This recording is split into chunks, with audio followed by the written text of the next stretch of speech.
So Abby, again, what a pleasure. What a pleasure to have you. We are here at Parkettes National Gymnastics Training Center. And Abby Raymond is with us today. Abby Raymond is an Olympic weightlifter for Team USA.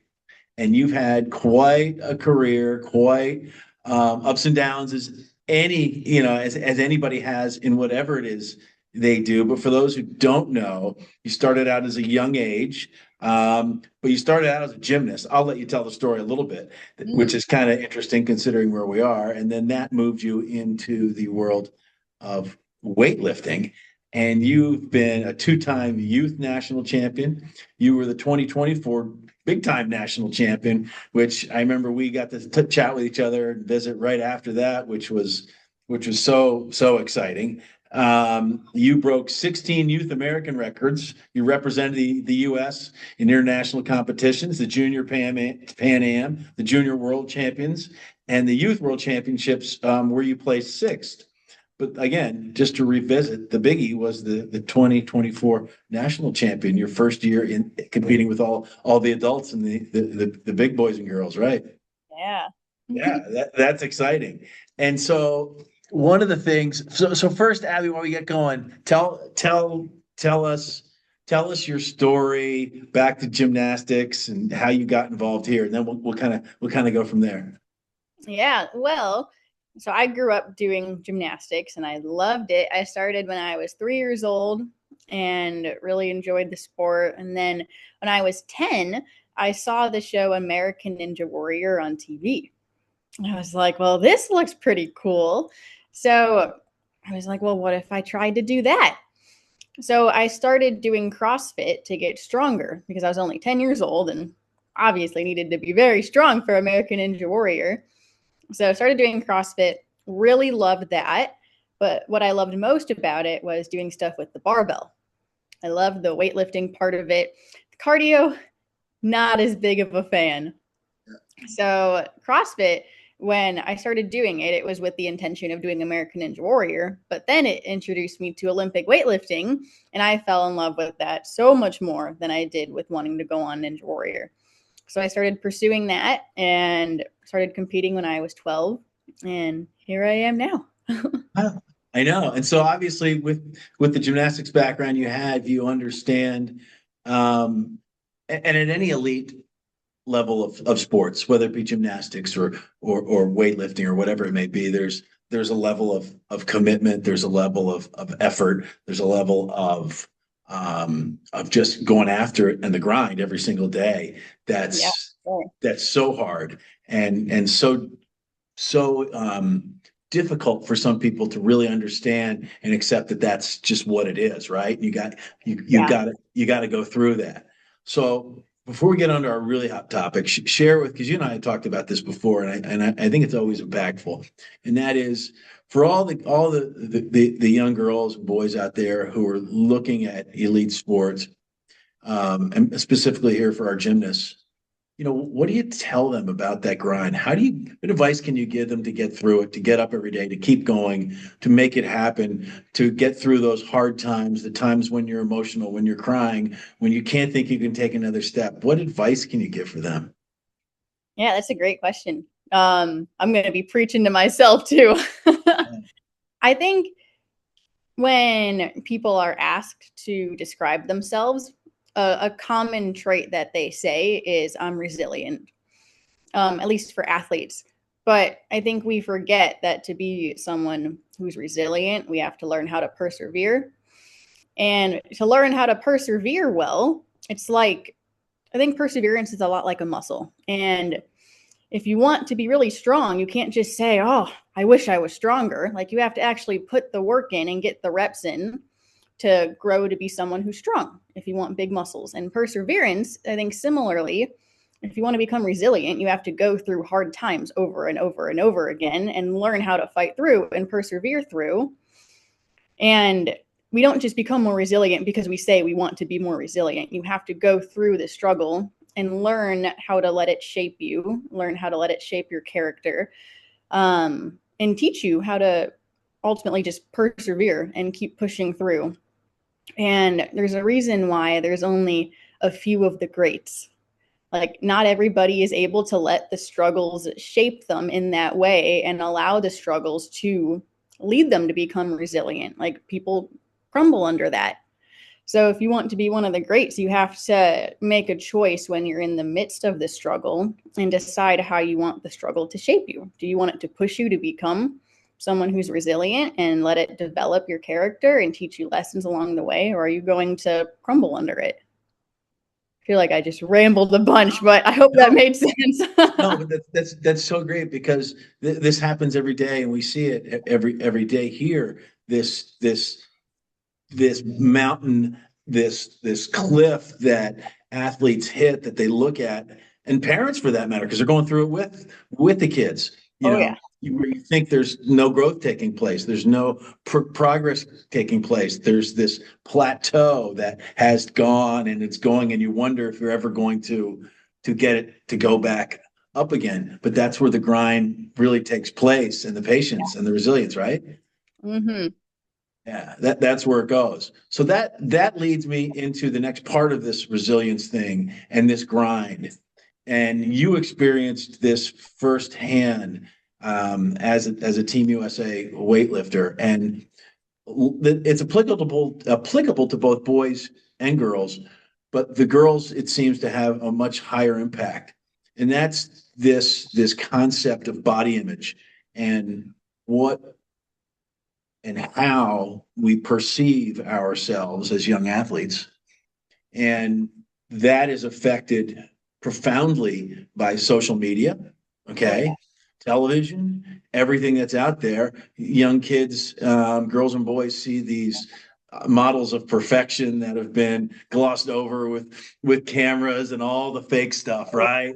And it becomes very, very hard. And as athletes, kids have different bodies, and these bodies aren't necessarily built for the camera, right? Everybody thinks, oh, it's the ripped athlete. So let me start in there, and let's talk about as a young girl, okay? Mm-hmm. As a young girl, you started out, you got into a sport, weightlifting, that affected your body tremendously. Yes. Not the ladylike thing that you might see on social media and everything. You were a fit, muscular athlete. What challenges? Let's start with the challenges and that presented for you as a young girl in school and those things. Tell everybody how that started. Yeah, so when I started doing weightlifting, I was 12 and I was just getting into middle school. And I wanted so badly to grow to be stronger. And I loved this sport and I wanted to be as strong as I can be. I wanted to win nationals. I wanted to break records. I wanted to go to the Olympics. So I was doing everything I could to achieve those goals. And when I ended up gaining some success in the sport, it was right before my 7th grade year of school. And I ended up winning my first nationals. I broke my first 2 American records and I was invited to the Olympic Training Center. So I thought everyone I went to school with was going to be so proud of me. They would think it was so cool. And the complete opposite ended up happening. And I was really badly bullied because of the sport I did. And a lot of it stemmed from the fact that I was a girl doing a more of a man sport, competing in weightlifting. And I was body shamed a lot. Like, people made fun of the way I looked. People said, like, they commented on the size of my shoulders and how t-shirts looked on me. And when we were changing in the locker room for gym class, kids would say stuff about the way my legs looked. And why does stuff fit you like that? Or why does it look that way? Or do you really want to be doing that to your body? And I mean, I was only 13. And I went from having my mindset be, I want to do everything I can to get strong and look strong to be able to excel in the sport I love, to now thinking, oh no, nobody likes me because of this sport. And I must be doing something wrong because I'm not being accepted by everyone around me. And they seem to not like that I'm strong. Maybe it's wrong to be a girl who's strong. So I was just very conflicted in this headspace of wanting to do well in the sport I loved, but everyone around me seeming to shame me for that and the way I looked and trying to stop me from looking strong and getting strong. So it was a really challenging place to be as a young 13-year-old. I mean, as a young 13-year-old, you've got hormones going, you've got all those things. You're at a very tipping point of your life where everything's your body's changed and everything's going on, right? And so you've got this confusion in your head. And so how did you where did you draw your strength from? I know you have a lot of faith, which is a big part of what you do, but for all the young girls and boys out there, where do you point them? How do they have confidence in themselves to go, I'm okay with me. I think the biggest lesson that I've learned throughout my life, both as an athlete and just as a person, even more than an athlete, is rooting your identity in something that's bigger than things that you do and your titles. And even like rooting your identity in something that's more than the opinions of other people. Because when I was going through that year in seventh grade, my entire identity was rooted in the opinions of other people. And I was never able to measure up in their eyes. I was never good enough in their eyes. So that meant I, as a human being, was a failure. And I took on that identity of just not being good enough, of not being liked, of looking weirdly, because that's how other people saw me. And by the time that year ended, that's when my faith really grew. And I think, regardless of if you're a person of faith or not, like other people don't get to determine who you are and the things you like to do and the way you act and show up and what defines your character. And for me, my identity is rooted in Christ solely. But I think regardless of if you're a person of faith, like your identity can't be tied to other people. And I think that's like an overall truth. Um, and I think even more than that, like once I stopped allowing other people to define me, I then went through hurdles of allowing my performance to define me, and my successes would define me. And I thought, okay, like I am a national champion, or I am an American record holder. I Right. am a weightlifter. I am an athlete. Well, then what happens when you bomb out at a competition? Or what happens when you don't perform well? Or you let other people beat you and you take second or third place and you're not the champion. You're the runner up. Like, who are you going to be when you have these setbacks and failures, when you can't hold the title? So I then went through a whole mindset shift of not allowing my performance in any way to define who I was, and needed to find something bigger than all of that to root my Right. identity in, something that couldn't be shaken by things that were subject to change. Yeah. And you look, there's some sayings and you'll hear people talk about, especially at that age, 13, 14, people, your detractors in life, right? Those people who are criticizing you in life, those people who are uh, pushing you and calling names or bullying, they're doing it because the main reason they're doing it is because they see your success and that makes them feel guilty. And they're just trying to bring you back to average, right? And you're pushing through that. So your confidence in yourself and your faith got you something bigger to push forward and eliminate the thoughts of always being outcome oriented and more, I guess, process oriented, right? Mm-hmm. Yeah. So Which so the so daily work give the progress. kids, yeah, so give the kids and the athletes here, because they all run into mental blocks, right? Which is the same thing. They run into these mental blocks that you just talked about. Um, how do you persevere through those mental blocks, persevere through those hesitations, through that doubt, through that wonderment of whether you can do it right now? And as you know, it happens in practice too, right? You freeze up. You don't know what to do. How do you help these kids? What did you do to push through that? I think a big part also is just your support systems. Like knowing that your core people around you are going to love you and be there for you regardless of your performance. And just like deeply knowing and understanding that they love you because you're you, not because of how well you do. And that was a huge comfort to me when I did have those mental holdups, because I knew I didn't have to earn their love for me by doing well. Like, it wasn't something I had to strive for. It was just always there. It was a constant. So just having that in the back of my mind was a super helpful thing for me when I was going through all sorts of mental hurdles, because I feel like it always, at least for me personally, the mental hurdles were always rooted in, well, what if nobody likes me at the end of the day?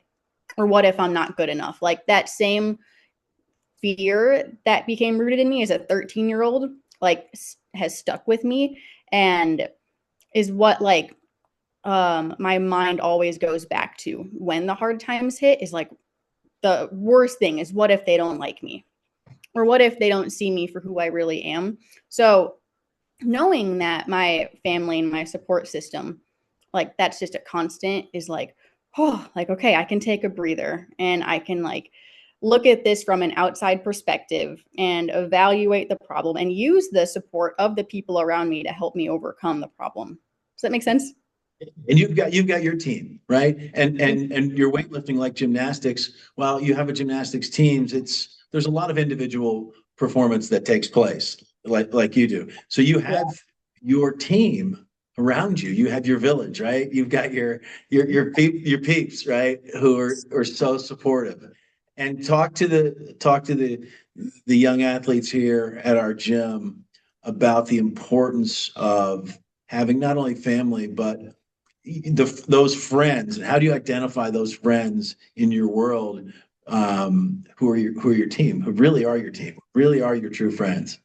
Yeah, I think, I mean, I get it, because weightlifting, in this sense, very similar to gymnastics, where you're competing for yourself, you're competing on your own, your scoring has no effect on anybody else, but you guys are all one unit, you're all one team, you're all representing the same team, and you guys train with each other every single day, like, your family.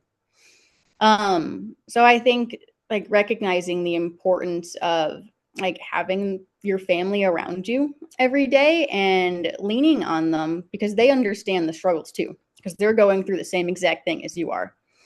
So leaning on that and, like, seeking out deeper friendships throughout that, and not being afraid to be vulnerable, because I think it's a misconception when we try to be vulnerable, it comes off as weak, which is not the case. And I think, like, use the people who actually understand to be real with them and explain to them, like, this is actually a really hard thing that I'm going through, and trust that they'll be there to lift you up and encourage you, because they are your team and they are your family. Yeah. And so you and I talked about this before.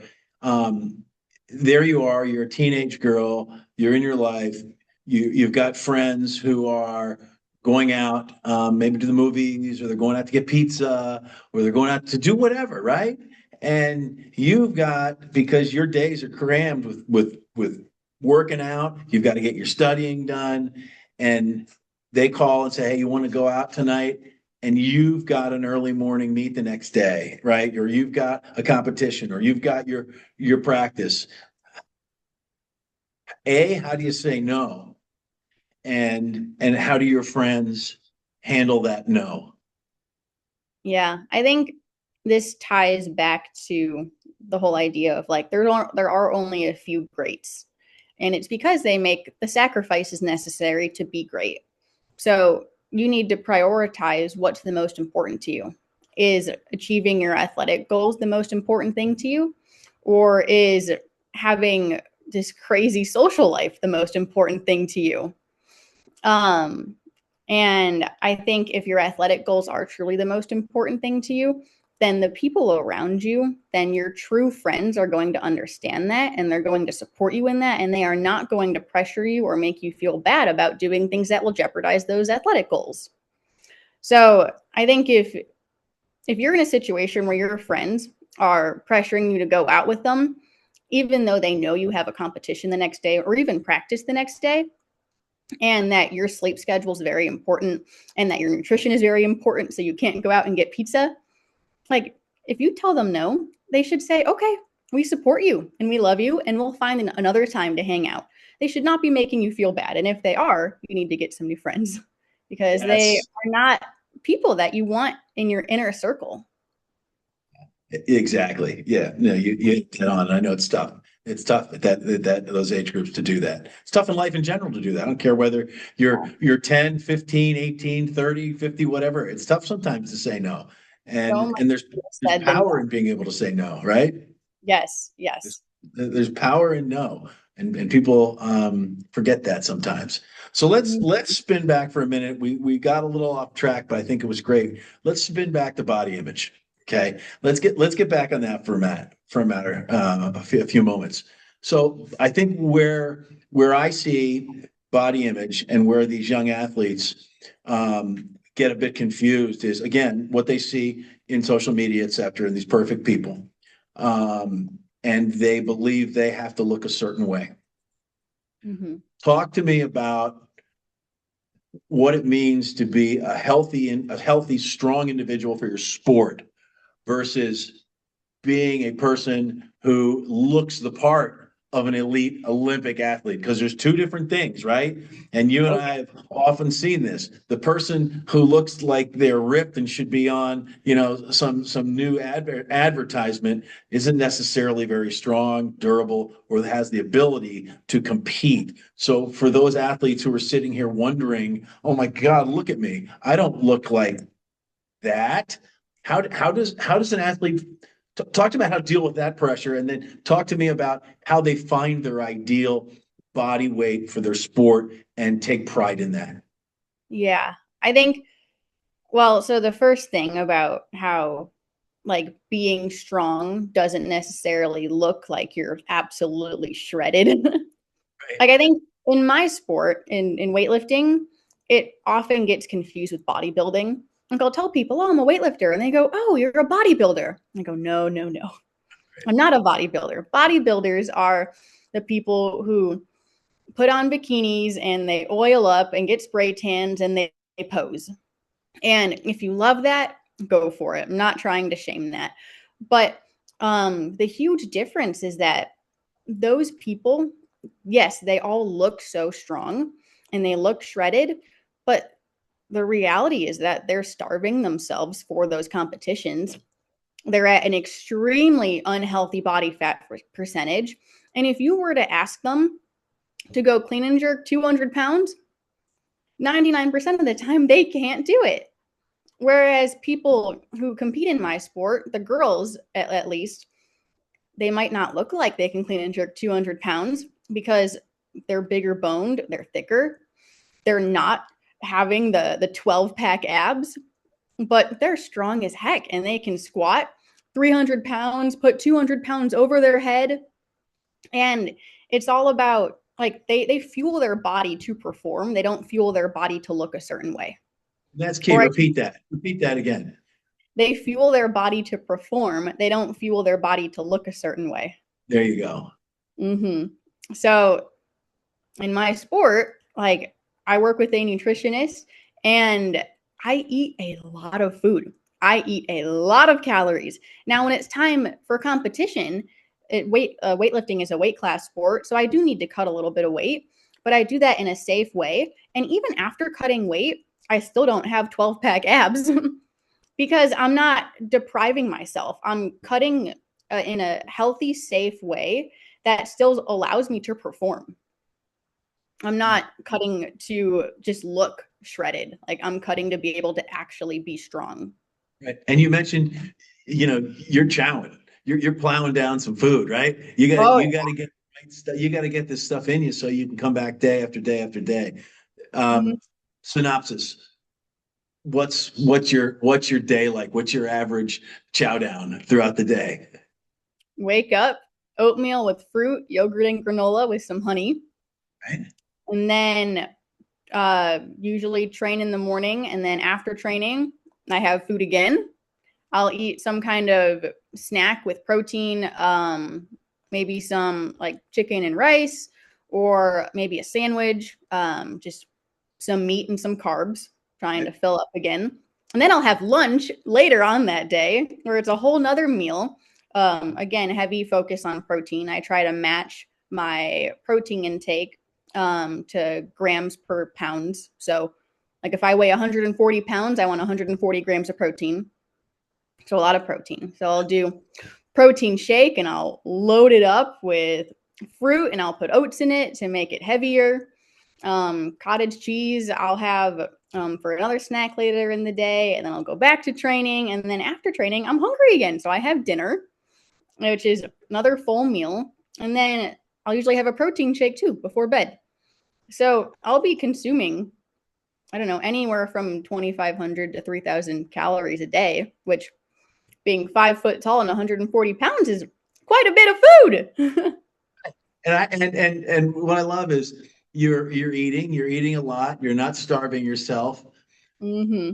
You're also not sitting down on the couch eating Doritos and donuts and cookies all night long either. You're eating food that's going to help your body be the best it can be, right? Yeah, that's huge. And like I think like that helps your body perform well, but those healthy whole foods also help your body look better too. Like if I were fueling myself with pizza every day, yeah, I'd be eating food, but I wouldn't feel good. I wouldn't look good because it's not what my body needs, and I wouldn't perform good. Right. So you get the dual benefit of eating healthy. You perform well, you feel better, and you look better. Yeah. And so along those lines, how does a young athlete understand or find what their optimal body weight is? What can they do? What are some high level guidelines you could suggest that they do to find that? I think if you're a young athlete trying to find your optimal body weight, emphasis on the word young, then you need to eat healthy foods and not worry about your body weight. I think if you are a youth athlete, your main priority should be competing the best you could and making your body feel the best you can without worrying about the number on the scale. And I think once you're an adult, then I think I think it, well, in gymnastics at least, body weight isn't an issue. You don't have to cut weight. You don't have to make weight for a competition. If you are in a weight class sport, I think that's a different story when you're a youth athlete. I still think overall, at least before the age of like 16, 17, wherever you naturally sit should be the weight class you compete at. I don't think you should be cutting. I think that's something I wish I did differently when I was younger. But I think in something like gymnastics where you don't have to make weight in order to compete, and if you're a youth athlete, eat to feel good. Eat foods that help you perform well. Don't worry about the number on the scale because that has nothing to do with your performance. Right, right. Mm. And what so you're eating to feel good, you're eating to have energy. Talk to our young athletes about the hazards of so some of our young athletes come in here 8 o'clock in the morning, they're here till 2:30 in the afternoon, they're here every day, they're going at it. Talk to them about the hazards and what can happen if you don't eat enough because you're trying to see how good you look in your leotard because there's pressure on you to look good in your Leo, and or even to take that further, then you go ahead and when you are eating, you're eating those things like chips and stuff like that. That's not good for what happens to their body. What can happen to them and their career or their aspirations by going that route? Well, I think to start answering that, if you are one of those people who is here all day, every day, then your athletic goals are probably pretty important to you because you are dedicating a huge chunk of your time and a huge chunk of your life to this sport. So I think you need to ask yourself, am I doing this just because I want to look good, or am I doing this because I have really monstrous goals? And if the answer is to look good, then yeah, then you're going to not eat very much and you'll look shredded, but you're not going to perform well. But if your answer is, I have monstrous goals that I want to achieve, then you need to prioritize those goals, which means prioritizing what you put into your body, which is a lot of food if you're going to be training for hours a day, 8 hours a day. it's a lot of time to train. So your food intake needs to match the amount of energy you're exerting. So I think, yes, you definitely need to prioritize your food intake and what goes into your body if you're also prioritizing your performance and your goals. And how does this impact if that doesn't take place? Can they expect injuries? Will they find more soft tissue injuries? These types of things can happen. Yes, absolutely. If you're not fueling your body the proper way and you're trying to do the things that require proper fueling, then your body's not going to have what it takes. You're going to be extremely fatigued. You're not going to be as strong. You're going to be wondering why you're not getting stronger. And your body's just not going to hold up. You are going to crumble because your body can't physically take what you're exerting because it's not matching what you're putting in. It's like, I mean, your car's out of gas and you're still trying to drive. It's just not going to go any farther. Your belts are going to break, right? Hmm. Yeah, it's all going to start to shoot down. Yeah, because it's really interesting. It's as you know, as a young athlete, when you're going through this in the youth arena, you're learning all this while you're competing so hard, and that can be difficult and create confusion in your mind. How did you, Abby, when you were really in the youth stages, competitive youth stages, how did you make your decisions to make? How did you know you were making decisions that were putting you on the right path from a practice perspective, a dietary perspective, just a mental health perspective, because you didn't go through it before. So how do you do that? Something that was super helpful in my case was I had a ton of support from my parents. So my dad, especially, he was like monitoring things that I was eating and making sure that I had the right foods. And I was also working with a nutritionist. I think I started working with a nutritionist when I was 13. So I had a professional in my corner who was monitoring what I was eating as well and helping me create meal plans. And my mom was awesome in helping me cook the right foods. Um, so just being young, I think it's super important to have that right support system behind you who is helping you achieve those goals as well. How important it is how important is it for a young athlete to listen to the coaches and the people around them versus their friends and the passer buyers who are coming in and out of their life thinking they know what to do? Yes, listen to the people who know what they're talking about. Listen to your coaches, listen to your family, listen to the professional nutritionist. Don't listen to social media or chat GPT. And there's some good advice right there. Yeah, the people who care about you, right? Mm-hmm. Um, Yeah, and you've been brought to us through our wonderful relationship at the USADA and the True Sport program, which has all these great resources for the kids that we're making available to them, which is awesome. And it's great. I want to ask you another question because this is a big one. You and I talk about this all the time, and then I'm going to let you go because I know you have a life to get on with. Here we go, and today's March 4th, so you wake up in the morning. It's cold. It's tired. You're exhausted. You've been working out for 5 days in a row, and you got to get up and you got to go do it again and again and again. Where's the discipline, Abby? How do you get your head off the pillow and get going? I think something that really helps me is reminding myself, like you just said, today is March 4th, 2026. And you know what? You are never, ever going to get another March 4th, 2026 again. So, I mean, I'm never going to get this day again. I'm never going to get this opportunity to make this day amazing again. I can have the opportunity to make tomorrow amazing, but I'm never going to get today back. So why would I not do everything in my power to make today as amazing as possible and work as hard as I can today? Why can't I give 100% today? Because I'm going to regret it tomorrow if I realize, well, I slacked yesterday and I'll never get yesterday back. So I think staying disciplined, it has been super helpful and motivational to me to just like remind myself that like right now, I am present and I have these goals that are years away in the future. But all that matters is that today is March 4th, 2026. And I need to do everything I can to make today as amazing as possible and not worry about the future or the past, but just focus on today. Get today done. Absolutely. Awesome, awesome, awesome, Abby. So listen, thanks. This has been great. Thanks to True Sport. Thanks to the whole gang. We're gonna get you out here to the gym soon, so you can meet the whole crowd here at Parkettes and the family of Parkettes and get you involved. I know everybody here would love to meet you. Trey was out here a month or so ago, and they loved him. So Abby, thank you so much for all your help and your dedication to the youth sports and the kids. And I can't thank you enough for that. Thank you, thank you, thank you, thank you. Thank you for having me. This was fun. I am so looking forward to when I get to come out and see you again and meet all the awesome athletes. It'll be so fun.